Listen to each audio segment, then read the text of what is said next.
Hello everyone and नमस्कार सभी को। आज हम लोग क्लास 10 के फिजिक्स का चैप्टर मानव नेत्र और रंग बिरंगा संसार human eyes and colourful world के बारे में पढ़ेंगे। तो ये आप जो भी हिंदी मीडियम के बोर्ड से होंगे, प्लीज़ आप एक बार ये वीडियो जरूर देखें। अगर आपके साथ आपके रिकमेंडेड अगर यूट्यूब कर रहे हैं तो आप जरूर देखें, और देखते हो तो आप पूरे मानव नेत्र और रंग बिरंगा संसार कलरफुल वर्ल्ड के बारे में सीख जाओगे, समझ आ जाएगी। तो चलिए बिना लेट किए हुए मानव नेत्र और रंग बिरंगा संसार के बारे में समझते हैं। तो सबसे पहले हम मानव नेत्र के बारे में पढ़ेंगे कि मानव नेत्र क्या होते हैं। सर, मानव नेत्र जो होता, आंख जो होते हैं ना, बहुत मस्त दिखता, ये आपकी आंख जो होते हैं इसके बारे में समझेंगे कि क्या होती। तो ये आंख के बारे में समझेंगे कि मानव नेत्र एक अद्भुत प्रकाशीय यंत्र है जो प्रकाश के अपवर्तन के द्वारा किसी वस्तु का अस्थाई प्रतिबिंब बनाता है, जो क्या कहलाता है, मानव नेत्र कहलाता है। कि मानव नेत्र एक ऐसा अद्भुत आपका प्रकाशीय यंत्र है जो प्रकाश के क्या करता है, अपवर्तन के द्वारा किसी भी वस्तु का नजदीक से लेकर 25 सेंटीमीटर दूरी से लेकर आपके अनंत तक कहीं भी अगर वस्तु रखा हुआ हो तो उसका आप अगर डिफेक्टिव नहीं होना चाहिए, आंख में प्रॉब्लम नहीं होना चाहिए, तो उसके प्रतिबिंब आपकी आंख पे रेटिना में जाके बनेगा। तो ऐसे हम क्या बोलते हैं, मानव नेत्र कहते हैं। मानव नेत्र के पार्ट के बारे में, उसके भाग के बारे में समझेंगे। बनावट, तो बनावट में जो आपकी आंख में जो बना हुआ है देखेंगे सर, बहुत इस तरह की आंख अभी कुछ देर में ही देखेंगे, कुछ इस तरह से बना हुआ रहता, कुछ इस तरह से बना हुआ रहता, कुछ इस तरह से बना हुआ रहता। यहाँ पे सिलियरी मसल रहते, फिर उसके जस्ट सामने यहाँ पे लेंस होते, फिर यहाँ से आपका ये रेटिना होता, ये आपकी ऑप्टिक नर्व होते, यहाँ से ये आपके ऑप्टिक नर्व होता, यहीं से आपकी सिग्नल जो इमेज बना वो सिग्नल दिमाग ब्रेन से कनेक्टेड होता है। यहाँ से क्या क्या सारा चीज समझेंगे। देखिएगा कि मानव नेत्र या आंख लगभग गोलीय होता है, मींस की स्फीयर, फुटबॉल शेप होता है। आंखों के गोले जिसे नेत्र गोलक कहते हैं, आंख के गोले की जो गोले होता उसे क्या कहते हैं, नेत्र गोलक कहते हैं। कि सबसे बाहरी परत सफेद मोटे अपारदर्शी चमड़े की होती है जिसे श्वेत पटल या स्क्लेरोटिक कहा जाता है। बाहर वाले जो गोला के गोले जो आपके बने हुए उसे बाहरी परत को क्या बोलते हैं, सफेद मोटे से जो आपका दिख रहा है उसे हम क्या बोलते हैं, श्वेत पटल या स्क्लेरोटिक बोलते हैं। नेक्स्ट आपका जो आंख का अगला कुछ उभरा हुआ, आंख का जो अभी ये पार्ट बनाए थे ना, उभरा हुआ पार्ट, उभाग जो पारदर्शी होता है जिसे कॉर्निया कहते हैं, जो मानव नेत्र के आंतरिक अंगों को सुरक्षा प्रदान करता है और यहां से आपके अपरिवर्तित भी होते हैं। रे को कन्वर्ज करता है सर, रे को अपरिवर्तित करता है, रे को कुछ क्या करते हैं, अपरिवर्तित यहां से भी होता है कॉर्निया से, और सुरक्षा प्रदान मतलब प्रोटेक्शन का काम करता है। ये दो मेन फंक्शन है। अधिकतर जो अपरिवर्तित आपकी किरण जो होते हैं वो कॉर्निया से भी होता है। अब आते हैं आगे कि स्क्लेरोटिक के नीचे गहरे भूरे की परत होती है, उस परत को हम क्या कहते हैं, कोरोइड कहते हैं, कोरोइड कहते हैं। नेत्र गोलक के सबसे भीतरी सूक्ष्मग्राही परत को दृष्टि पटल या रेटिना कहते हैं। सर अभी आंख अभी हम देखेंगे जो पीछे वाला भाग होता है जहां पे मेरा प्रतिबिंब बनता है उस नेत्र के, ठीक है, उसे हम क्या बोलते हैं, दृष्टि पटल या रेटिना बोलते हैं। आगे जो आता है सर देखिएगा कि नेत्र लेंस किसे कहेंगे। नेत्र लेंस, जैसे आप कैमरा देखो ना, कैमरा में जो आपकी कौन लेंस लगे रहते हैं, उत्तल लेंस, तो उसी तरह आपके नेत्र लेंस भी क्या होता है, उत्तल लेंस होता है या प्राकृतिक उत्तर लेंस होता है। प्राकृतिक उत्तर लेंस का बना होता है जो वस्तु का वास्तविक और उल्टा प्रतिबिंब रेटिना पर बनाता है। ये आपके उत्तल लेंस कैसा, प्राकृतिक उत्तल लेंस होते हैं, बना होता है जिसका वस्तु का वास्तविक और उल्टा प्रतिबिंब रेटिना पर बनाता है। यहां में इसकी रियल इमेज बनता है, रे सही में रे आपकी आंख में प्रवेश करता। लेंस और रेटिना का बीच का भाग कच्चाव दर विट्रस ह्यूमर इंग्लिश में बोलते। से भरा होता है। इसका आप मेंटेन करना, साइज को गोला जो बना हुआ है ना उसको बना के रखना, इसका कचाव द्रव का काम होता। फिर नेक्स्ट आती है आइरिस।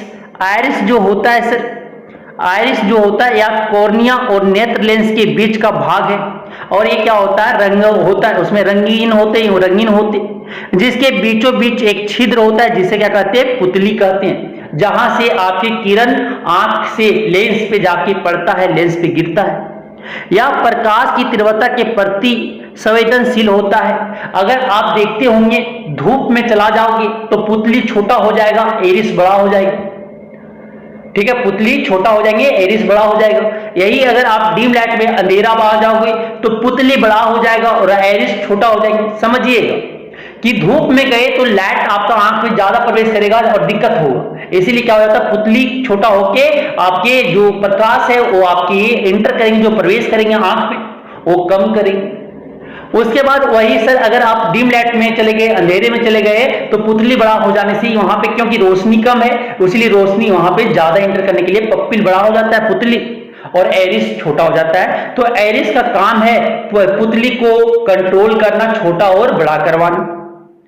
अब जो आते हैं सर ये आपके डायग्राम है, कुछ इस डायग्राम को हम समझेंगे। ये डायग्राम को समझेंगे तो समझिएगा यहां से बहुत काम का है। तो पहला वाला भाग जो दिख रहा होगा ये वाला, उसे बोलते हैं कॉर्निया। कॉर्निया का काम है कि अंदर वाले पार्ट को प्रोटेक्ट करना, रक्षा करना, और मैक्सिमम जो रे लाइट आएंगे, प्रकाश जो आएंगे उसे क्या करना, अपरिवर्तित करवा के लेंस तक पहुंचाना, कहां तक, पुतली तक पहुंचाना। अब जो उसके जो पीछे कॉर्निया के जस्ट पीछे जो होता है पुतली होता है, पुतली का काम है सर लाइट किरण का प्रवेश होना, किरण का प्रवेश करवाना आपके ब्राइट लाइट और आपके डिम लाइट में। तो एरिस का काम क्या है, इसको कंट्रोल करना, सिर्फ आपकी पुतली को क्या छोटा और बड़ा करना। अगर ब्राइट लाइट में गया, बाहर गए तो उस पुतली को छोटा करेगा, और अगर यही आप अंधेरा में आया तो पुतली को बड़ा करेगा। उसके जस्ट पीछे आपके होते हैं नेत्र लेंस। एक ऐसा होता है सर, और आप ये समझिएगा कि कॉर्निया और पुतली के बीच में जलीय द्रव या नेत्रोड एक्वस ह्यूमर बना रहता है जो आंसू, ठीक है, मेंटेन करता है।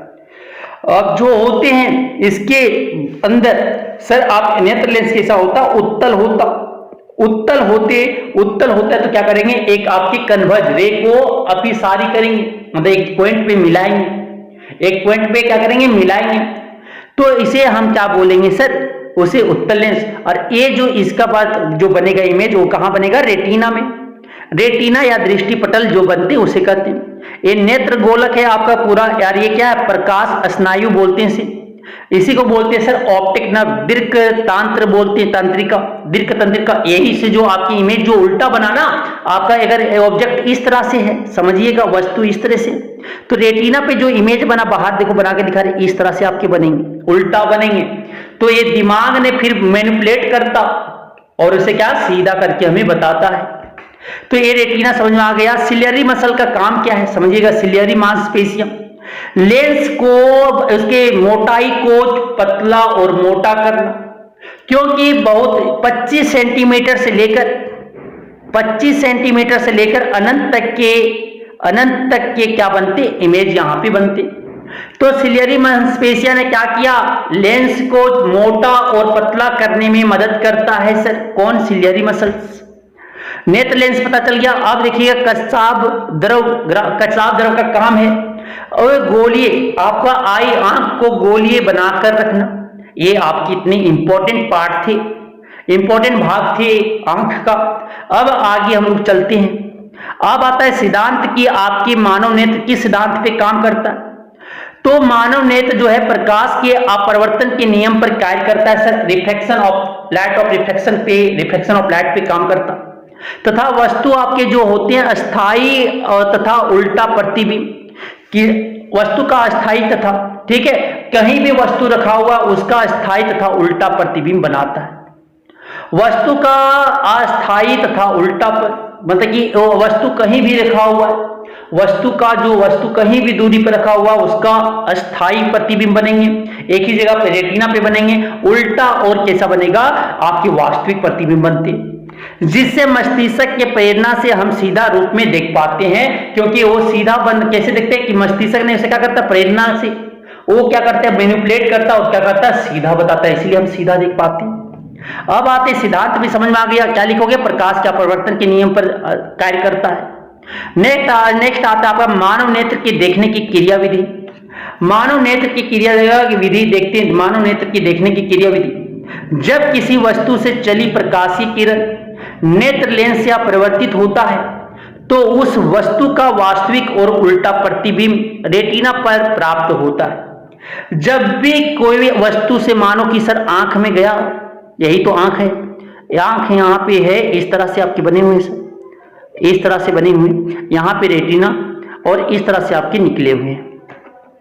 तो अगर यहां पे कोई ऑब्जेक्ट कहीं भी रखा हुआ है, प्रकाशीय नेत्र किरण अगर नेत्र लेंस से अपरिवर्तित होता है तो उस वस्तु का वास्तविक और उल्टा प्रतिबिंब कहां बनता है, रेटिना पर बनता है, जिसकी सूचना प्रकाशीय तंतु द्वारा, जिसकी सूचना क्या, प्रकाशीय तंतु जो होते हैं आपके दीर्घ तंत्रिका, वो आपके क्या द्वारा मस्तिष्क को प्राप्त होती है। कहां है वो, जो आपके तंतु है, जो है प्रकाशीय तंतु ऑप्टिक नर्व, वो कहां तक ले गया, मस्तिष्क दिमाग में लेके गया। वो दिमाग ने क्या किया, मस्तिष्क से के प्रेरणा से मानव नेत्र वस्तु को सीधा करके स्पष्ट रूप में देख पाता है। कि वो जो उल्टा बना के कहां दिमाग में पहुंचा है, दिमाग बोला अरे भाई ये तो उल्टा आया, कैसे देख पाएगा, उसे फिर क्या किया जाता है, उल्टा को सीधा करके हमें दिखाया जाता है, बताया जाता है। तो ये समझते नहीं, ठीक है। तो ये आपका दिमाग इस तरह से आपके ऊपर वाले ने बना के भेजे कि मैनिपुलेट सारा चीज अच्छे से हो जाए। अब जो आगे हम लोग आते हैं, आगे जो समझेंगे यहाँ पे समंजन क्षमता, उसे बोलते हैं पावर ऑफ एकोमोडेशन, बहुत इंपॉर्टेंट है। समझिएगा कि एक लेंस है, आई का लेंस, यही तो आई है, तो इसके जो लेंस है मतलब कि आप मानो 25 सेंटीमीटर से लेकर 25 सेंटीमीटर से लेकर अगर अनंत तक कहीं भी अगर ऑब्जेक्ट रखा हुआ है, वस्तु रखे हुए इसके बीच में से, तो इसके सारे इमेज कहां पे, नॉर्मल आई मतलब कि एक समान आई है तो बोल रहे, तो इसे कहां बनेंगे, रेटिना पे बनेगा। कहां बनेगा, रेटिना पे बनेगा। रेटिना मतलब कि दृष्टि पटल पे बनेगा। तो वस्तु दूर रहे या निकट हम उसे साफ साफ देखते हैं। आंख ऐसा अपने लेंस की फोकस दूरी को बदल कर करता है। आंख जो है उसका जो लेंस है ना, उसका दूरी कभी मोटा तो कभी पतला करके वो करती है। यह परिवर्तन सिलियरी पेशियों के तनाव के घटने बढ़ने से होता है। आंख की इस सामर्थ्य को समंजन क्षमता कहते हैं। आंख की सामर्थ्य को मतलब कि अगर वो घटता बढ़ता, लेंस पतला मोटा नहीं होता सर, तो हम पूरे ऑब्जेक्ट को मतलब 25 सेंटीमीटर से लेकर अनंत तक के बीच की ऑब्जेक्ट को, वस्तु को का इमेज हम नहीं देख पाते, बनता नहीं आंख में, तो उस वस्तु को हम नहीं देख पाते।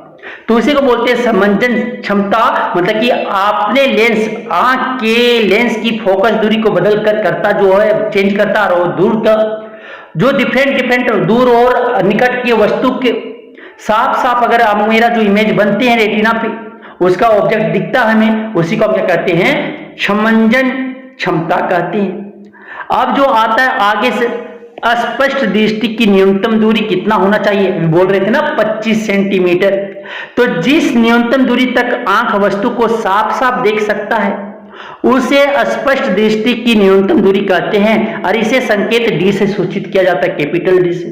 तो आपके आंख से उसकी दूरी जो होना चाहिए सर, इसकी जो दूरी होना चाहिए, उसकी आंख से जो इसकी दूरी होना चाहिए वो कितना दूरी होना चाहिए, वो आंख से दूरी जो होना चाहिए वो कितना, ऑब्जेक्ट 25 सेंटीमीटर, वो निकट दृष्टि है। आपके न्यूनतम दूरी जो होना चाहिए 25 सेंटीमीटर। आगे जो आता है सर मानव नेत्र का दूरबिंदु। दूरबिंदु आप अगर नॉर्मल आई है, नॉर्मल आई है तो आप बहुत दूर तक जहां तक दिखता है दिख सकते हो।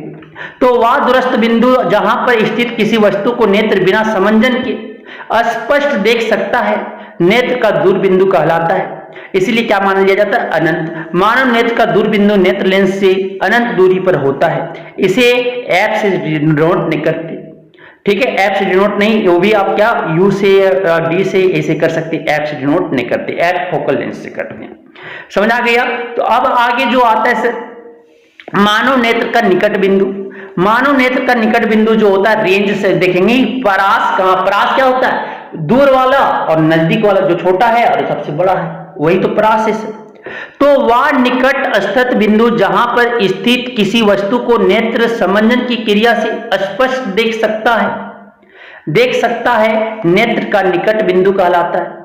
और एक सामान्य स्वस्थ नेत्र का जो निकट बिंदु या स्पष्ट दृष्टि के अल्पतम दूरी जो होते हैं, मतलब नियर पॉइंट जो होता है वो 25 सेंटीमीटर होता है। इस दूरी को स्मॉल एन से कैपिटल एन से सूचित किया जाता है, कैपिटल एन से सूचित करती है। तो दूर बिंदु और निकट बिंदु के बीच की दूरी को दृष्टि परास कहते हैं, रेंज ऑफ विजन कहा जाता है। दूर बिंदु और निकट बिंदु के बीच की दूरी को क्या कहा जाता है? दृष्टि परास, रेंज ऑफ विजन कहा जाता है। मतलब कि 25 सेंटीमीटर से लेकर अनंत तक आपके जो दूरी होते हैं वो दूरी को हम क्या कहते हैं? रेंज ऑफ विजन, दृष्टि परास कहते हैं सर, दृष्टि परास कहते हैं, दृष्टि परास कहते हैं, याद रखिएगा। अब जो आगे आता है, अब जो आता है दृष्टि दोष जो आते हैं, क्या क्या प्रॉब्लम जो होता है ना, देखते हो वो मोटा मोटा चश्मा चढ़ गया, तो एक प्रॉब्लम जो होते हैं दृष्टि दोष जो होते हैं वो समझेंगे।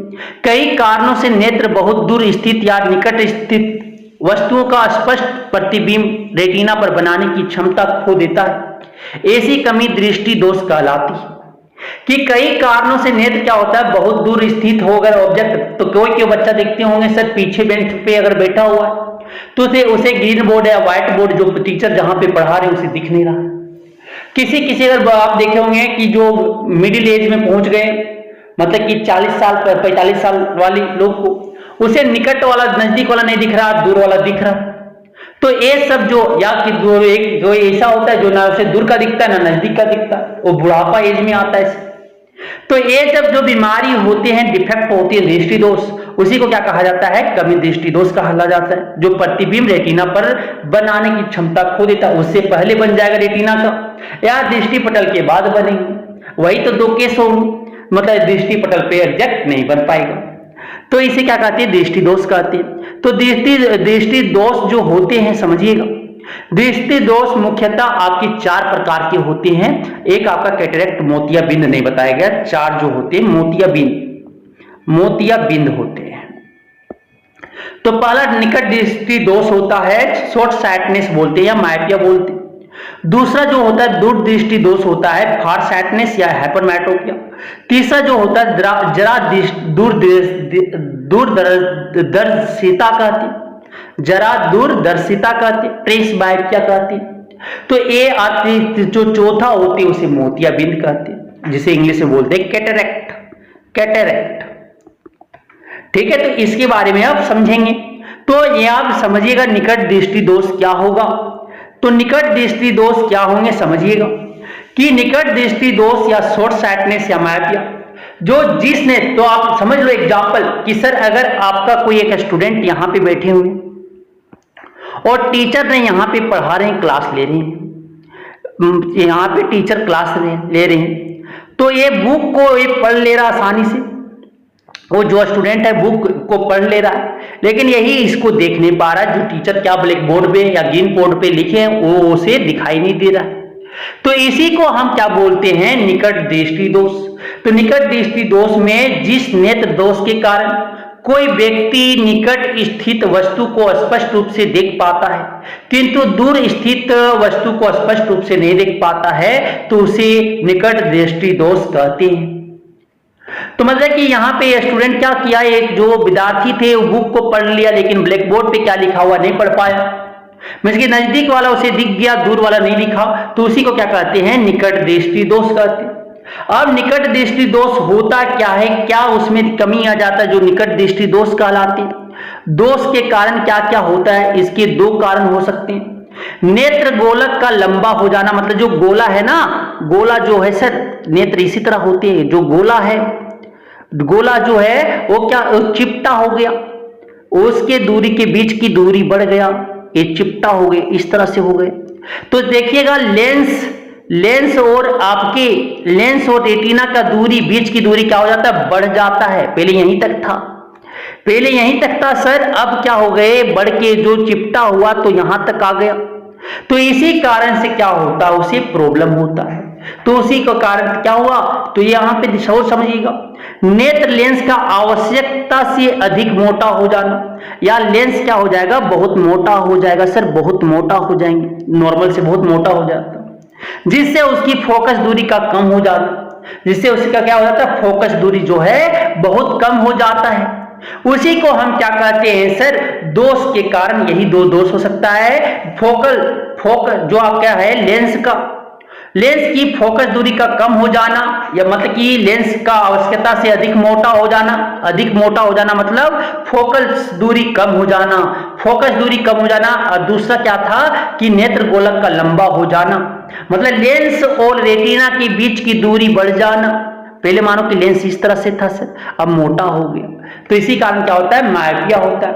मायोपिया को ठीक करने के लिए, निकट दृष्टि दोष को ठीक करने के लिए हम लोग जो यूज करते हैं सर, अवतल लेंस का चश्मा बनाना पड़ता है।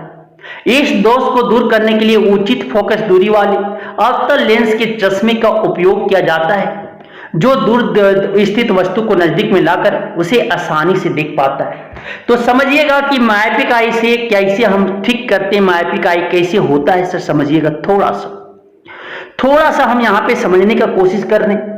मानो कि यहां पे थोड़ा सा समझने का कोशिश कर रहे हैं सर, ये आपका 3 आंख बनाएंगे और तीनों क्या होगा, मायोपिक आई होंगे, समझिएगा। यहां पे लेंस है, फिर ये आपके कुछ इस तरह से बनेंगे, यहां पे आपका लेंस होगा, फिर इसी तरह से यहां पे बनाएंगे सर,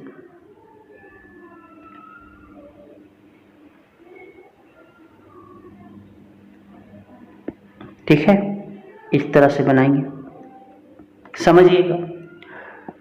तो क्या बोले कि ये आपका सर मायोपिक आई है, कैसा है, मायोपिक आई। ये तीनों फिगर जो बना रहे हैं मायोपिक आई का बना रहे, मायोपिक आई का मायोपिक आई है, मतलब डिफेक्ट आई है।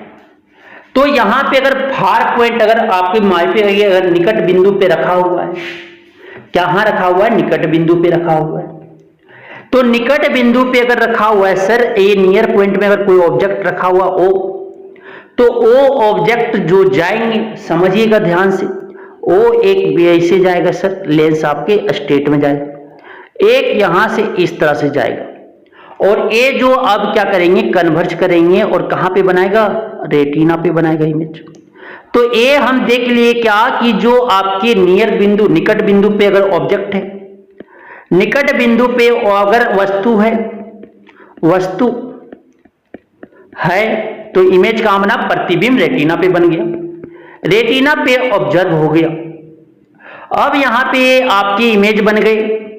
अब उसी तरह अगर प्रॉब्लम हुआ कहां पे कि सर अगर ए ऑब्जेक्ट दूर पे रखा हुआ है, अगर ओ पे रखा हुआ है दूर पे, तो क्या हो जाएगा, रे पैरेलल जाएंगे,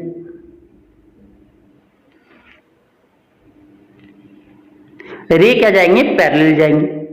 मानो कि यहां पे ऑब्जेक्ट रखा हुआ है, तो ए ऑब्जेक्ट अगर रखा हुआ है तो इस तरह से रे आपकी जा रही है पैरेलल। अब क्या हुआ कि ए कहीं इधर ही कन्वर्ज कर जाएगा, ए कहीं इधर ही कन्वर्ज कर जाएगा, कहीं इधर ही कर गया और रेटिना से पहले इमेज बना दिया। दृष्टि पटल से क्या पहले इमेज बन गया सर, दृष्टि पटल से पहले इमेज बन गई।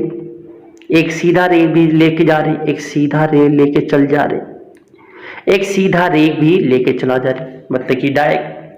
तो ये कहीं देखो रेटिना से पहले इमेज बन गया, रेटिना से पहले प्रतिबिंब बन गया। तो ये जब आपकी मायोपिक आई है और कहां पे रखा हुआ है, दूर बिंदु पे, दूर बिंदु पर वस्तु, दूर बिंदु पर, दूर बिंदु पर वस्तु है, वस्तु है। अब देखना सर, निकट बिंदु पर था तो रेटिना पे बना, और दूर बिंदु पर वस्तु है तो कहां पे, रेटिना से पहले बन जा रहा है। तो उसी को ठीक करने के लिए क्या लेके आए, क्या लेके आए सर, समझिएगा क्या लेके आए, क्या लेके आए समझिएगा। तो यहां से हम लेके आए एक आपका कनकेव लेंस, सॉरी कनकेव बोल रहे, हाँ कनकेव लेंस, अवतल लेंस लेके आए सर, अवतल लेंस लेके आए हैं। तो ऑब्जेक्ट आपका दूरी पे ही रखा हुआ है, तो ए वाले ऑब्जेक्ट क्या करेंगे, यहां से सर ऑब्जेक्ट रखा हुआ दूर पे, तो दूर से वो जा रहा है कहीं, दूर से क्या वो जा रही है, तो ए कहां से जाएगा, ए आपके कुछ कन्वर्ज करेगा पहले, मतलब डाइवर्ज करेगा। डाइवर्ज करेगा मतलब कुछ इस तरह से ए जाएगा सर। तो ए आपकी जो डाइवर्ज करेंगे, फिर ए क्या करेगा, डाइवर्ज करके कहां, रेटिना पे मिलाएगा। फिर उसी तरह ओ ए से जाएंगे, ए आपका जाएगा, फिर ए क्या डाइवर्ज करेगा कुछ, ठीक है, कुछ आपकी इस तरह से, और कहां मिलाएगा वो, रेटिना पे। कहां मिलाएगा, रेटिना पे, रेटिना पे मिलाएगा यहां से भी, और ए आपकी एक सीधे चले जाएंगे, एक आपका रे सीधा जाएगा। अब देखिएगा ए जो गए तो इसको कुछ ऑब्जर्व करेंगे, इसे पीछे एक्सटेंड करेंगे, तो कुछ इसे लगेगा कहां से, निकट बिंदु पे आ गया है। कहां पे, ओ डैश पे आ गया, और ओ डैश का फिर इमेज कहां पे बनता है, रेटिना दृष्टि पटल पे बनता है। तो ये आपका करेक्शन, माइपिया का सुधार करके, ठीक है, ये माइपिक सुधार करके आपकी जो इमेज बना रेटिना पे, वही है आपका ए। तो अगर एग्जाम में जब आते हैं तो ये तीनों आपके एग्जाम में बनाना पड़ेगा, ये तीनों इमेज आपको डायग्राम एग्जाम में बनाने हैं। अब जो हम लोग ऐप पढ़ेंगे वो देखेंगे, वो जो अब देखेंगे वो दूरदृष्टि दोष, फार साइटनेस या हाइपरमेट्रोपिया देखेंगे।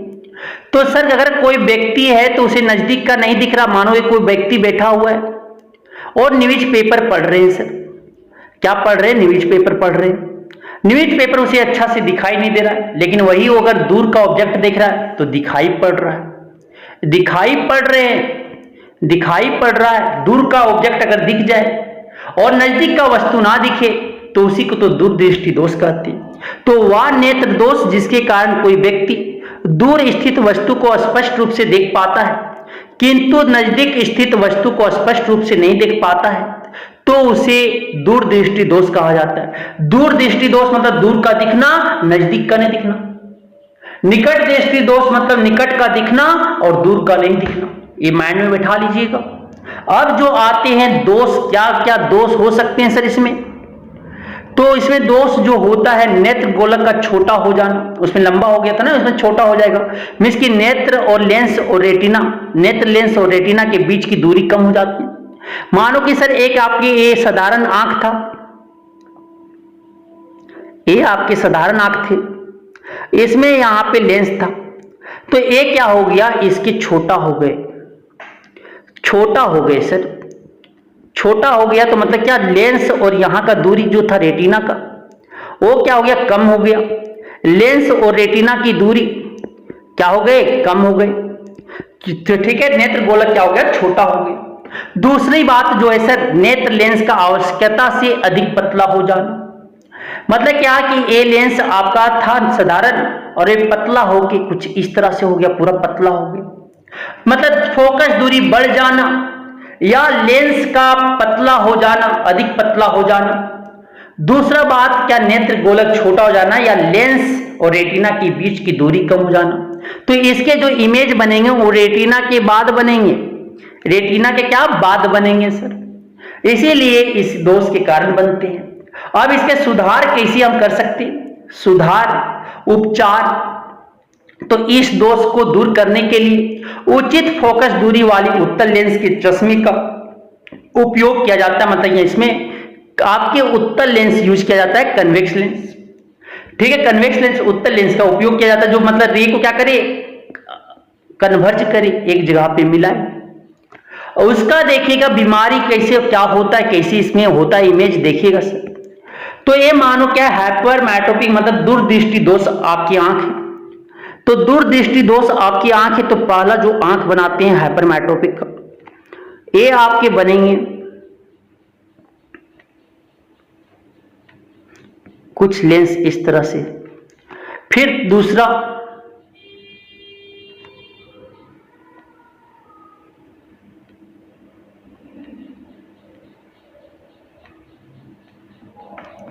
फिर तीसरा,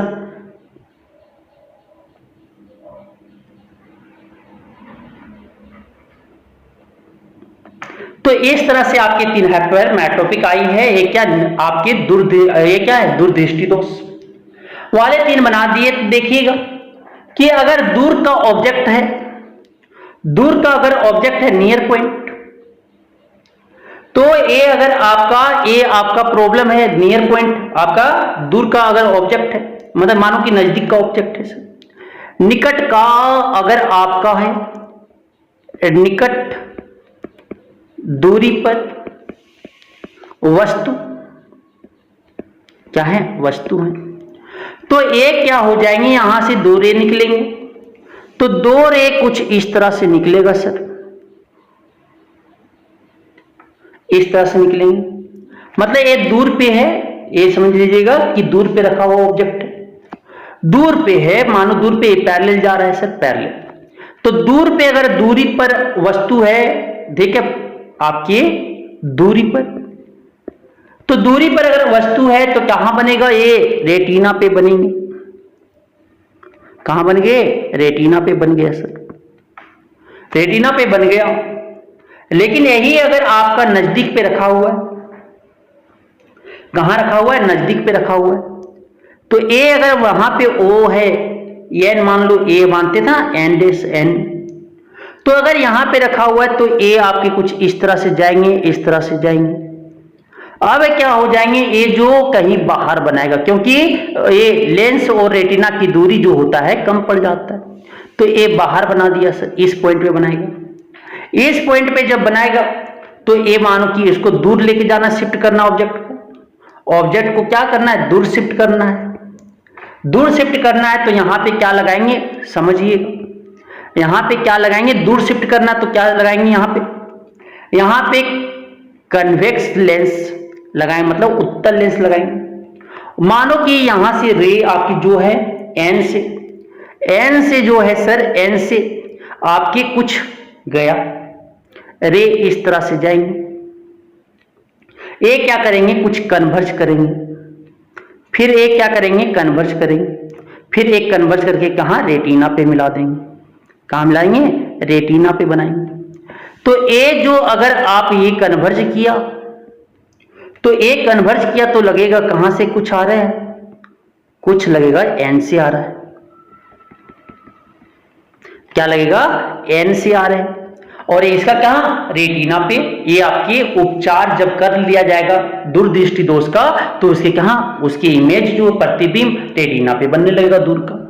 तो ये आपके जब एग्जाम में आएंगे तो ये आपको बनाना है। अब जो आगे आते हैं, आगे हम समझेंगे जरा दूरदर्शिता। प्रेसबायोपिया होता क्या है, जिस नेत्र दोष से ग्रसित व्यक्ति को नजदीक स्थित वस्तु या दूर स्थित वस्तु स्पष्ट रूप से दिखाई नहीं देता, तो उसे जरा दृष्टि दोष कहती है, जरा दृष्टि दोष या जरा दूरदर्शिता कहते हैं। ठीक है, ये आपको प्रेसबायोपिया कहते हैं, मतलब ना उसे नजदीक का दिखे ना दूर का दिखे। दोष के कारण क्या होते हैं सर, बुढ़ापा आने के कारण अधिक उम्र के व्यक्ति में होता है।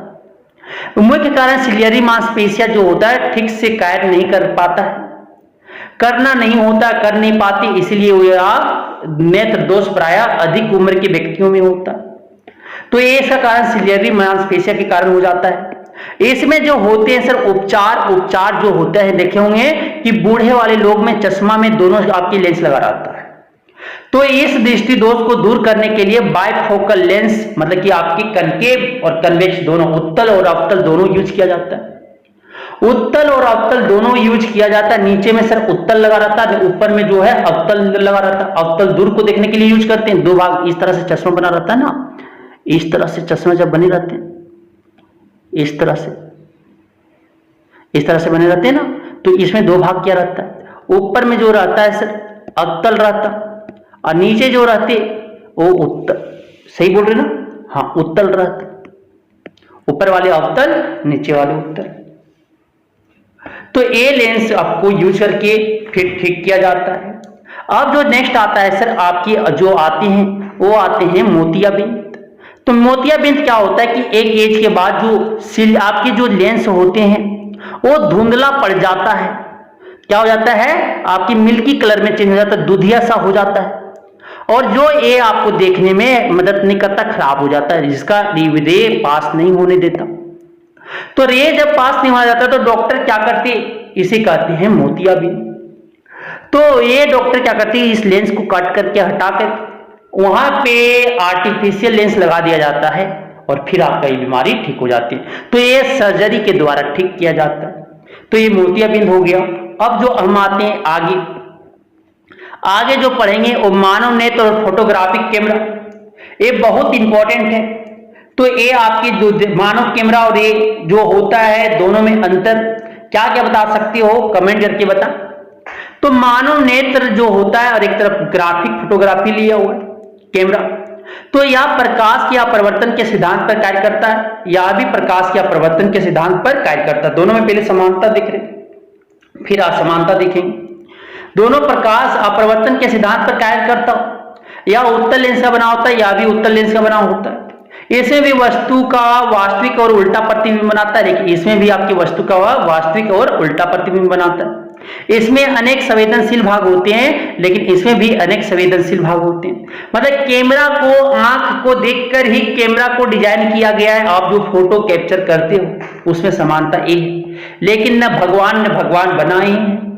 तो भगवान बनाए तो कुछ तो अंतर होगा। क्या अंतर है वही हम अब असमानता देखेंगे। तो असमानता समझिएगा, या वस्तु का अस्थायी प्रतिबिंब बनाता है। अस्थायी मतलब कहीं का भी अगर वस्तु रखा हुआ है तो उसका प्रतिबिंब बनाता है। वस्तु का अस्थायी वस्तु का प्रतिबिंब बनाता है। लेकिन यह वस्तु का अस्थायी बिंब बनाता है, मतलब कि एक फिक्स डिस्टेंस तक ही कवर कर पाएगा। लेंस अगर चेंज करना पड़ेगा ना, उतना ही दूरी तक का वो प्रतिबिंब बना सकता है। इसमें फिक्स्ड होते हैं दूरी वस्तु का, इसमें फिक्स्ड नहीं होते। या प्राकृतिक उत्तल लेंस का बना होता है। प्राकृतिक उत्तल लेंस है, एक कृत्रिम है, मतलब कि ये मानव निर्मित है आपका उत्तल लेंस। इसकी फोकस दूरी स्वतः परिवर्तित होती है, जिसे पावर ऑफ एक्मोडेशन भी बोले थे ना, वही होता।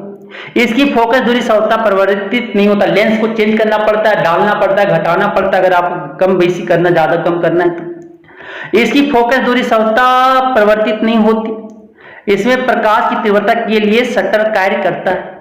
इसकी फोकस दूरी स्वतः क्या परिवर्तित हो जाती है सर, फोकस दूरी स्वतः होता है नहीं ऐसा क्या शटर कार्य करना पड़ता है, करता है। ठीक है, अब जो आगे आते, अब जो समझेंगे वायुमंडलीय अपरिवर्तन क्या होता। तो वायुमंडलीय अपरिवर्तन क्या होते हैं, तो समझिएगा कि सर आपके मानो ये अर्थ है, अर्थ के पृथ्वी है, पृथ्वी के ऊपर क्या है, वातावरण है सर, वायुमंडल है, हवा है। तो नीचे वाले जो लेयर होते हैं उसमें ठंडा हवा होता है, और ऊपर वाला जो होता है गर्म हवा होते हैं। तो अगर गर्म से, तो गर्म वाले को बोला गया है रेयर, और ठंडा वाला का बोला गया है डेंसर। जो रेयर से डेंसर जाएंगे, ठीक है, तो वायु देखिएगा, समझिएगा। तो वायुमंडलीय अपरिवर्तन के कारण हमें तारे टिमटिमाते प्रतीत होते, ठीक है। तो ये आपके वायुमंडलीय परिवर्तन के कारण विभिन्न घटनाएं मुख्य हैं। तो वायुमंडलीय जब आपका रे अगर आता है गर्म हवा से ठंडा हवा में, तो एक इधर नॉर्मल की तरफ, अभिलंब की तरफ क्या होता है, मुड़ता है सर। तो समझिएगा आगे कि वायुमंडलीय परिवर्तन के कारण ही सूर्योदय और सूर्यास्त के बीच का समय लगभग 4 मिनट बढ़ जाता है। तो आपके जो 4 मिनट आपके दिन ज्यादा होते हैं, सूरज को डूबने से 2 मिनट तक सूरज दिखता है। क्यों, वही वायुमंडलीय, मानो कि सर ये अर्थ है, अर्थ में एटमॉस्फेयर है, मानो कि ये आपका लाइन ऑफ हॉरिजॉन है। यहाँ पे सूरज डूब गया या उग रहे हैं, तो इसे जब प्रतीत होगा आंख में, यहाँ देखोगे तो क्या हो जाएगा, कुछ इसे यहां से लगेगा, रिफ्लेक्शन के कारण ये आपको यहां से आता हुआ लगेगा। तो इसीलिए अगर सूरज डूबा तो 2 मिनट बाद तक, और सूरज उगने से 2 मिनट पहले तक आपको दिख जाता है, मतलब 4 मिनट दिन बढ़ जाते हैं। आगे जो होता है ऐसा समझिएगा, प्रिज्म आता है। प्रिज्म जो होता है 3 पारदर्शी सतहों से घिरी हुई क्षेत्र को प्रिज्म कहते हैं। इनकी कोई भी 2 सतह समांतर नहीं होती। सर प्रिज्म कुछ इस तरह से होता है, देखिएगा, समझिएगा। प्रिज्म जो कुछ इस तरह से होते हैं, समझिएगा, प्रिज्म कुछ इस तरह से होते हैं। 2 ट्रायंगुलर आपके त्रिभुज फलक होते, और 3 जो है चतुर्भुज आपके फलक होते। 3 आपके चतुर्भुज, एक देखो और इसके जस्ट एक इधर देखो और एक नीचे देखो, 3 हो गए। और एक त्रिभुज यहां, एक पीछे दिख रहा होगा, दो आपके त्रिभुज फलक होते हैं और 3 जो होता है चतुर्भुज फलक होता है। तो अगर रे को पास करवाती है हम लोग किरण को, तो कुछ इस तरह से हम लोग पास करवाएंगे। तो देखिएगा क्या होता है, तो प्रिज्म के बारे में और समझेंगे। तो प्रिज्म का कोण क्या होता है, तो दो अपवर्तक कोण के बीच में, सत्तों के बीच बना कोण प्रिज्म का कोण कहलाता है। मानो ये सर प्रिज्म है, तो प्रिज्म के दो सत्ता जो ये है ना, ये आपका अपवर्तक सत्ता है, यहीं से रे आपका अपरिवर्तित होगा। तो ये दोनों के बीच के एंगल जो होंगे ना, उसी प्रिज्म का कोण कहेंगे। ए से, कैपिटल ए से डिनोट करते हैं। अब जो आगे आता है, प्रिज्म के बारे में समझेंगे कि प्रिज्म का रिफ्लेक्शन जो न्यूटन ने खोजे थे कि व्हाइट लाइट कैसे 7 कलर में टूट जाता। समझिएगा कि ये आपका लेंस है, सॉरी लेंस बोल रहे, प्रिज्म है। तो प्रिज्म में अगर रे इंसिडेंट करवा दे, 90 डिग्री नहीं होना चाहिए खाली, तो अगर ये यहां से नॉर्मल ड्रॉ कर दिए सर, अभिलंब ड्रॉ की, N1 मान लेते, ये आपकी आपतित किरण है। ये क्या है, आपतित किरण। आपतित किरण तो क्या, देखो ये आपकी क्या हवा है, अंदर क्या है ग्लास, और इसके बाहर क्या है फिर हवा है। तो जब हवा से ग्लास में जाएगा तो ये किधर बेंड करेगा, नॉर्मल की तरफ, अभिलंब की तरफ मुड़ेगा सर। तो ये आपकी कुछ इस तरह से मुड़ेंगे, कुछ इस तरह से जाता रहे। अब समझिएगा आगे कि इस फेस पे अब आगे ग्लास से एयर हवा में जाने लगा, तो यहां पे क्या करेंगे, नॉर्मल ड्रॉ करेंगे। N2 अभिलंब ड्रॉ किए, तो कुछ रे आपका इस तरह से जाता, तो क्या करेगा, ये दूर मुड़ेगा, क्योंकि ग्लास से कम अपवर्तनांक से ज्यादा अपवर्तनांक से कम अपवर्तक की तो ओर जा रहा है। तो एक इधर मुड़ेंगे, इस तरह से मुड़ेगा, तो ये इस तरह से रे आपके जाएंगे। इसे जो बोलते हैं अपरिवर्तित किरण बोलते हैं, इसको जो बोलते हैं निर्गत किरण बोलते हैं, ER इमर्जेंट रे इंग्लिश में बोलते हैं। जो नॉर्मल अभिलंब और आपतित किरण के बीच में एंगल बना उसे I बोलेंगे। ये जो बना आपके AR1, ये आपके जो एंगल बना वो R2 मानेंगे। ये क्या आपका E है सर, E। ये आपके जो एंगल बने पूरा नॉर्मल और ए के बीच E बोलेंगे। अब समझिएगा कि और समझिए ये क्या है सर, आपका एंगल, ये प्रिज्म का कोण है। और देखो इसको पीछे एक्सटेंड करो, एक चीज और समझिएगा कि अगर आपका आपतित किरण को बढ़ा दे, आगे अगर जाता जिस तरह से रास्ते में उसे बढ़ा दे, और निर्गत किरण जो है, निर्गत किरण को पीछे एक्सटेंड करे, तो एक बिंदु पे मिलेगा, और उससे जो आपके डिफ्लेक्ट किए रे जो कुछ कितना मुड़ा, रे कितना मुड़ा, उसी को क्या बोलते हैं, विचलित कोण। विचलित कोण बोलते। विचलित कोण को कैसे डिनोट करते हैं, डेल से, डेल से डिनोट करते हैं। तो यही क्या है सर, विचलित कोण, इसी को बोलते हैं वहां पे डेविएशन, कितना रे डेविएट किया। मानो क्या सर, व्हाइट लाइट लेके गए, न्यूटन ने यही किए थे। तो व्हाइट लाइट लेके गए तो क्या हुआ समझिएगा, व्हाइट लाइट लेके गए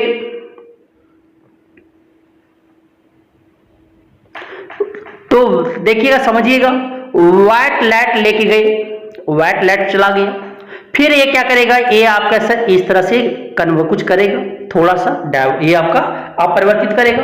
फिर यहां से जो टूटेंगे सर 7 कलर में, 7 कलर में टूटेगा। तो पहला जो है सर रेड आएंगे, फिर दूसरा जो आएगा नेक्स्ट आपके जो आ जाएंगे वो आपका वायलेट, लास्ट में जो मिलेंगे सर वो वायलेट मिलेगा। उसके बीच में आपके 7 कलर मिलेंगे, 7 पट्टी मिलेंगे, आपके क्या हो जाएंगे, विव जियोर, VIVGYOR। तो V for violet, I for indigo, B for blue, G for green, Y for yellow, O for orange, R for red. तो ये 7 कलर पट्टी ऑब्टेन्ड हुआ वहां पे। तो यह एक चीज और समझिएगा, यहां से क्या समझना है वो देखिएगा। मानो कि विव जियोर आपका बन गया सर, तो विव जियोर बन गया, तो यहां पे देखोगे तो एंगल ऑफ डेविएशन जो हुआ, विचलित सबसे ज्यादा कौन रे हुआ, वायलेट। वायलेट सबसे ज्यादा विचलित किया, मतलब सबसे ज्यादा मुड़ा, सबसे नीचे वही आया ना, तो वही विचलित किया। और रेड जो है सबसे कम विचलित किया, सबसे कम विचलित किया, विचलित किया। तो अगर V से R की तरफ जाएंगे तो याद रखना है भिव जियोर, V for violet, I for indigo, B for blue, G for green, Y for yellow, O for orange, R for red, एक कलर का नाम। तो अगर लेफ्ट से राइट जाएंगे तो विचलित, विचलित, विचलित कौन, विचलित कौन, क्या विचलित जो होंगे वो क्या घटेगा सर, V से R की ओर जाएंगे तो। फिर V से R की ओर जाएंगे तो आपके प्रकाश का चाल, प्रकाश का चाल या उसके कलर का चाल क्या है, इंक्रीज करेगा, सबसे ज्यादा ये चलेगा। फिर देखिएगा क्या बोलेंगे, वेवलेंथ, तव धैर्य, तरंग धैर्य जो होगा वेवलेंथ सर, वेवलेंथ भी क्या होंगे, रेड का ज्यादा होगा, वायलेट का कम होगा। ए मतलब बढ़ना, ए मतलब बढ़ना, और ए मतलब क्या होगा, घटना। तो रिफ्लेक्शन सबसे ज्यादा अपरिवर्तित कौन करेगा, आपकी भिव जियोर सबसे ज्यादा करेंगे। अपरिवर्तित, अपरिवर्तित, अपरिवर्तित सबसे क्या होगा सर, ये आपके घटेंगे। भी में ज्यादा, वो विचलित कौन, जिसका जो विचलित ज्यादा करेगा वो अपरिवर्तित ज्यादा करेंगे। तो ये आपकी कुछ इंपॉर्टेंट बात था जो आपके याद रखना। इसीलिए देखते होंगे कि सर सिग्नल जो बनाया जाता है वो रेड कलर का बनाया जाता है, क्योंकि रेड कलर ज्यादा दूर तक दिखता, क्योंकि वो कम विचलित करता है, इसीलिए रेड कलर को डेंजर कलर बताया गया, क्योंकि वो जल्दी हमें दिख जाएगा।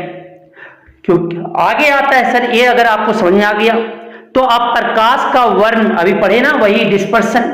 तो श्वेत प्रकाश, सादा लाइट को इसके विभिन्न रंगों में विभक्त होने की घटना को प्रकाश का वर्ण विक्षेपण कहते हैं।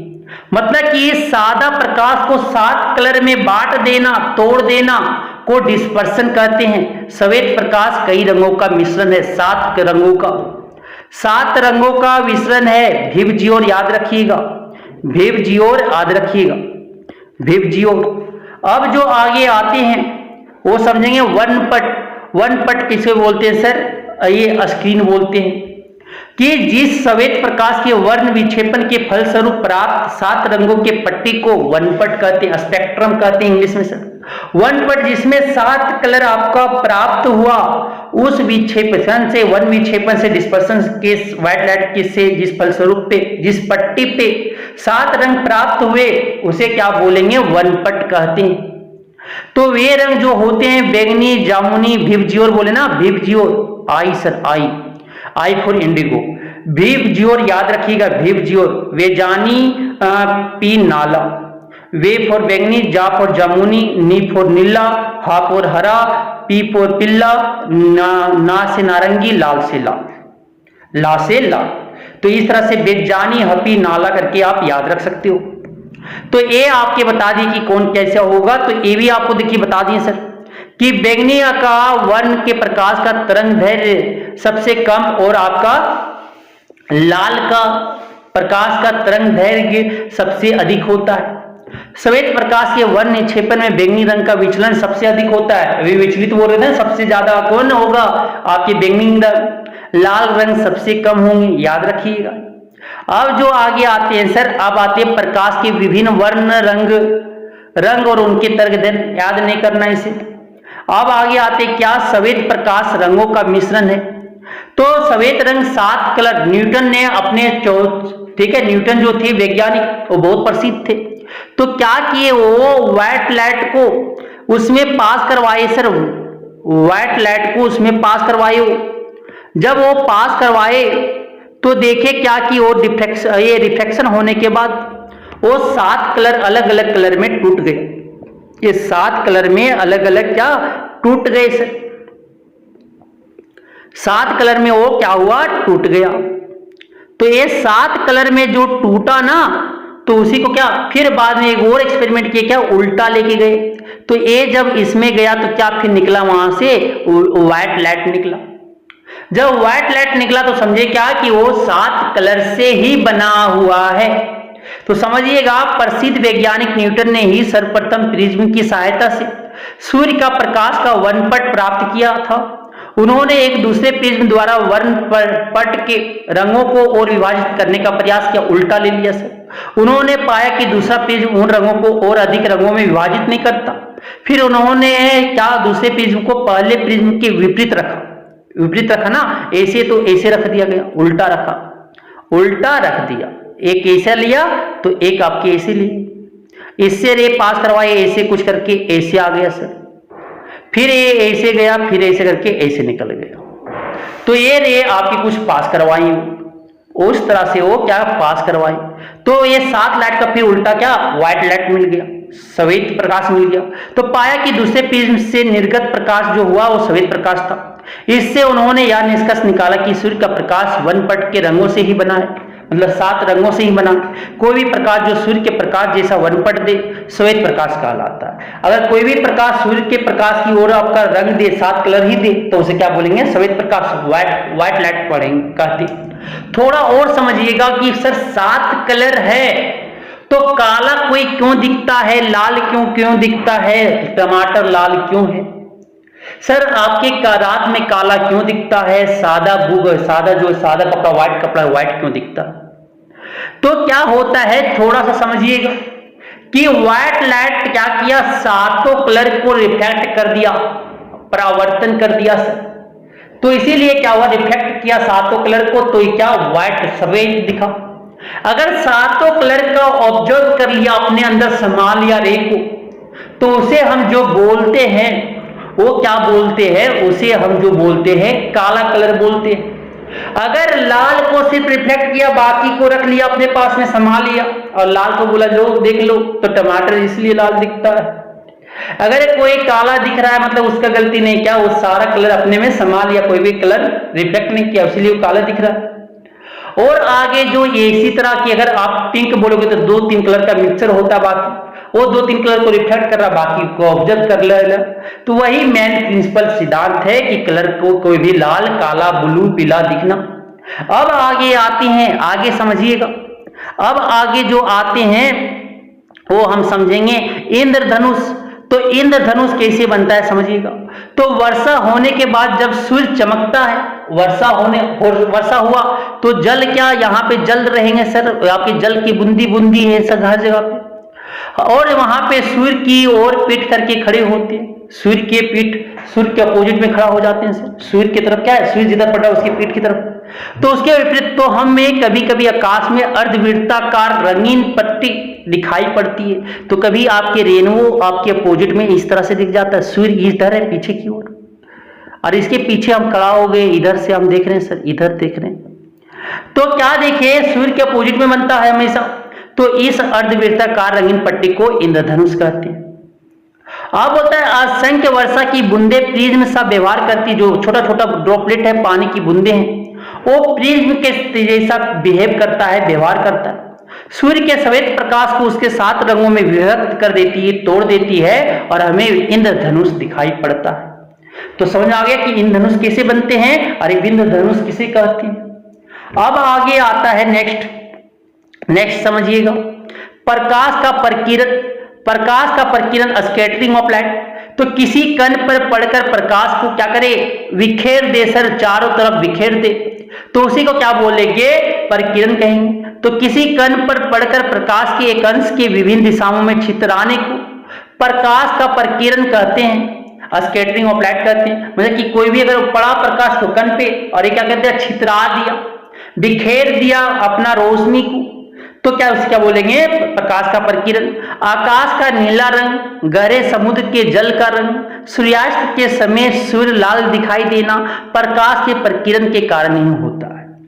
तो आकाश का नीला होना, गहरे समुद्र के जल का रंग जो नीला, सूर्यास्त के समय जो सूर्य लाल दिखाई देता, ये सब आपके प्रकाश के प्रकीर्णन के कारण होता है। क्योंकि छोटे छोटे वेवलेंथ जो होते हैं, तो तरंग अभी धैर्य पढ़े थे ना, तरंग धैर्य, वो क्या करते हैं सर, वो आपके जब कण है, आपके हवा का पार्टिकल है, और आपके वो क्या बोल सकते हैं सर, पानी का मोलिक्यूल्स है, हवा का है, डस्ट पार्टिकल है, ठीक है, तो वो सब उसमें पड़े, तो ब्लू लाइट जो उसके ब्लू और ब्लू से नीचे इंडिगो, वेबजियो, ये सबको क्या करता है, स्कैटर कर देता है, छितरा देता है, प्रकीर्णन कर देता है।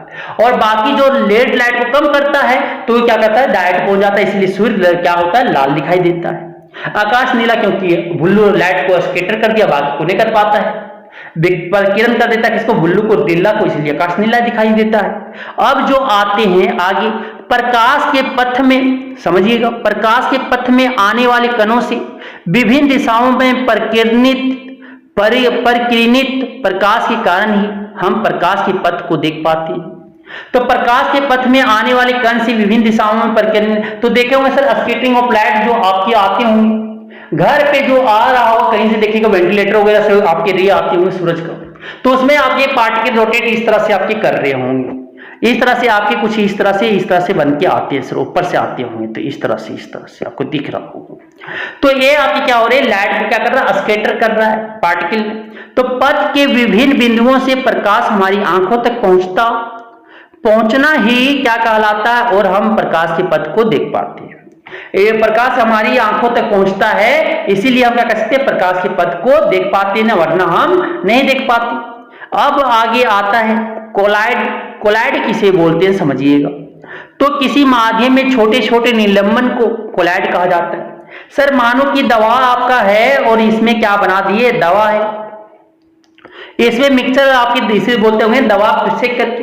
तो दूध एक कोलाइड है, जिसमें दवा जब डॉक्टर देखते हो ना, जाते होंगे तो डॉक्टर बोलता होगा कि हिला के इसे सेक करके पीजिएगा, क्योंकि कोलाइडल पार्टिकल जो उसमें है वो बैठे हुए हैं, जब सेक करोगे तो क्या हो जाएगा, मिल जाएगा। तो छोटे छोटे वसा के कण जेल में निलंबित रहते हैं। दूध एक कोलाइड है जिसमें क्या होता है, छोटे छोटे वसा फैट्स के कण जो है जल में क्या निलंबित रहते हैं। धुआं भी एक कोलाइड है जिसमें राख के कण हवा में निलंबित रहते हैं। कुआसा भी एक कोलाइड है जिसमें छोटे छोटे जो आपके हैं छोटे छोटे जल की बूंदें वायु में क्या है, निलंबित रहती है। कोलाइड में देखते होंगे आपका फोक, ये कुआसा फोक जो दिखता नहीं है, तो ये आपके सब क्या है, कोलाइड है। अब आते हैं टिंडल प्रभाव। टिंडल प्रभाव वही जो घर वाले दिख रहे होंगे ना, टिंडल प्रभाव उसी को कहते हैं, जो वेंटिलेटर से इस तरह से आपका बनता। तो किसी कोलाइड विलयन में निलंबित कणों से प्रकाश के प्रकीर्णन को टिंडल प्रभाव कहा जाता है। किसी कोलाइड विलयन में क्या करते, निलंबित कणों से अगर प्रकाश के प्रकीर्णन को क्या करते, प्रकाश का प्रकीर्णन कर रहा है, मानो सर वहां पे एयर पार्टिकल आपकी कोलाइड है, तो ये आप क्या किया, इसे क्या किया, आपका ये प्रकीर्णन कर दिया, स्कैटर कर दिया, तो उसी को क्या कहते हैं, टिंडल प्रभाव कहते हैं। अब समझिएगा आगे जो आता है प्रकाश के विभिन्न रंगों का प्रकीर्णन। तो बोलता है किसी कण से प्रकीर्णित प्रकाश, स्कैटरिंग ऑफ लाइट का रंग उसके आकार पर निर्भर करता है कि उसके आकार कितना छोटा, कितना अति सूक्ष्म कण तरंग दैर्घ्य के प्रकाश की अपेक्षा कम तरंग दैर्घ्य के प्रकाश को अधिक अच्छा तरह से प्रकीर्णित करती है। मतलब अधिक तरंग दैर्घ्य के प्रकाश को की अपेक्षा क्या, जो कम तरंग, जैसे मान लो कि ब्लू नीला रंग को ज्यादा, लाल से नीला को ज्यादा स्कैटर प्रकीर्णित करेगा। हम जानते हैं कि नीला रंग का तरंग दैर्घ्य कम और लाल रंग का अधिक होता है। अतः जब श्वेत प्रकाश सूक्ष्म कणों पर पड़ता है तो नीला रंग का प्रकीर्णन अधिक होता है और लाल रंग का प्रकीर्णन बहुत कम होता है। इसलिए क्या होता है कि लाल कलर को डेंजर कलर, खतरनाक कलर माना गया है, क्योंकि बहुत ज्यादा बहुत दूर से ही हमें लाल कलर दिख जाएगा, क्योंकि उसका तरंग दैर्घ्य बहुत कम है, बहुत ज्यादा है, बहुत ज्यादा है, उस कारण वो बहुत दूर तक जाता है, हम जानते हैं। ठीक है, अब जो आता है सर चंद्रमा पर वायुमंडल, आप बोलता है चंद्रमा पर वायुमंडल नहीं है। अगर वायुमंडल, अगर एटमॉस्फेयर अगर नहीं रहेगा तो इसलिए चंद्रमा पर खड़े अंतरिक्ष यात्री को आकाश कैसा दिखता है, काला दिखता है, क्योंकि वहां पे क्या एटमॉस्फेयर नहीं है, क्योंकि वायुमंडल नहीं होने के कारण प्रकीर्णन नहीं होता। अगर वायुमंडल है तभी तो स्कैटर होंगे, वरना कौन कण अगर नहीं है तो कहां से होगा। तो इसीलिए वायुमंडल नहीं होने पर, अगर अर्थ पे भी, अगर धरती पे भी अगर वायुमंडल नहीं होते तो यहां से भी अगर कुछ चीज को देखते तो क्या दिखता, काला दिखता, काला। तो इस तरह से अब आते हैं सूर्य का रंग। सूर्य का रंग अगर दोपहर में हम देखते हैं सर तो ये सादा दिखता, वही सुबह दिखते तो लाल दिखता, वही अगर शाम को देखते तो लाल दिखता। तो सुबह जो होता है दिन में सूर्य का रंग के समय के साथ बदलता रहता है। दोपहर को जब सूर्य सर पर होता है, माथा के ऊपर होता है, सूर्य के तो मानो कि इसी तरह तो एटमॉस्फेयर, सूरज यहाँ पे अगर है तो ज्यादा इसे ट्रेवल करना पड़ेगा, मोटा परत ट्रेवल करना पड़ेगा आने के लिए, और अगर यहाँ है तो कम परत एटमॉस्फेयर को कम ट्रेवल करना पड़ेगा, कम दूरी तय करेगा, और इधर कोना में भी तो क्या ज्यादा ट्रेवल करना। तो सूर्य के प्रकाश द्वारा वायुमंडल से होकर तय की गई दूरी न्यूनतम होती है, मतलब कि अगर बीच में जब है सीधा है, माथा के ऊपर है, तो वायुमंडल में जो होकर तय की गई दूरी क्या न्यूनतम सबसे कम होता है। अतः सूर्य का प्रकाश कम कणों से होकर गुजरता है, इसलिए प्रकीर्णन सबसे कम होता है। यही कारण है कि दोपहर के समय में सूर्य अपने वास्तविक रंग सफेद में दिखाई पड़ती है। सूर्योदय और सूर्यास्त के समय वायुमंडल से होकर सूर्य के प्रकाश को अधिक दूरी तय करनी पड़ती है और इस अधिक कणों से होकर गुजरना पड़ता है, जो मुख्यतः नीला रंग को प्रकीर्णित कर देते हैं। अतः जो बचा हुआ प्रकाश हमारी आंखों तक आता है उसमें मुख्यतः लाल रंग होता है। यही कारण है कि सूर्योदय और सूर्यास्त के समय सूर्य लाल दिखाई पड़ता है। वही तो बोले कि अगर सर आपकी ये मानो सन है, सन यहाँ पे है, तो यहाँ पे आपके ज्यादा ये परत को आपके जो है एटमॉस्फेयर, वायुमंडल को ज्यादा वो क्या करेंगे, ट्रेवल करेंगे, और ज्यादा करेगा तो क्या होगा, जो ब्लू लाइट है आपके जो येलो वगैरह सारा क्या होता है, स्कैटर कर जाता है, और लास्ट जो हमारी धरती पे पड़ता है उसमें सुबह सुबह वो कैसा दिखता है, लाल दिखता है।